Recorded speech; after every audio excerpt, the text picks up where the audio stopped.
Hi friends, स्वागत आहे तुमचं क्राफ्टर मोनिका या चॅनलवर। चला तर आज आपण बघूया मक्याचे जे कणीस खातो ना त्याचे जे काही पानं आपण फेकून देतो बाहेरचं कवर, त्यापासून योग्य असं उत्तम सुंदर दिसणारं असं फूल बनवूया ॲज अ क्राफ्टिंग म्हणून, जे तुम्हाला नक्की आवडेल। तुम्ही जर चॅनलला सबस्क्राईब नसेल केला तर आधी सबस्क्राईब करा, मग हा व्हिडिओ पहा। हे पहा, अशी पानं वेगवेगळी करून घेतलेली आहे।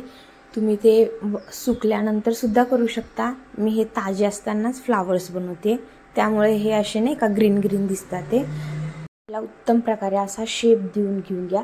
पाकळी असते ना फ्लावर्सची, कशीही प्रकारची उभी किंवा गोल अशी पाकळ्यांची शेपमध्ये कापायचं आणि त्यानंतर त्याला कोणतेही ॲक्रिलिक कलर द्यायचं, पिंक रेड वगैरे। आणि ते कलर्स देऊन झाल्यानंतर कडेला वाळू ठेवायचं, कारण वाळल्यानंतर ते ओले असताना जर आपण पाकळ्या अरेंज केले फ्लावर्समध्ये तर ते एकमेकांना कलर्स लागेल।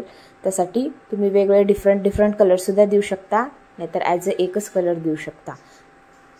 अशी गोल्डन वायर घ्यायची तार, आणि त्या तारेनंतर सगळे पाकळ्या आपल्याला अरेंज करून घ्यायचे आहेत। तुम्ही ते फेविकॉलने चिटकूसुद्धा शकता, नाहीतर एखादा थ्रेड घेऊन लोकरचा धागा वगैरे घेऊन त्याला विणूसुद्धा शकता।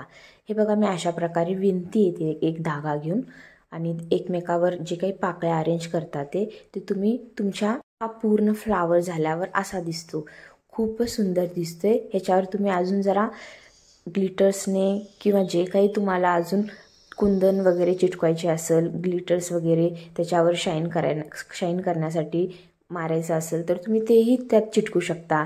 मी ते या प्रकारे ग्लिटर्स लावलेली आहे, आणि हे छोट्याशा अशा पेपर कपच्या फ्लॉवर पॉटमध्ये मस्तपैकी अरेंज करून ठेवले आहे। हे तुम्ही तुमच्या कपाटावर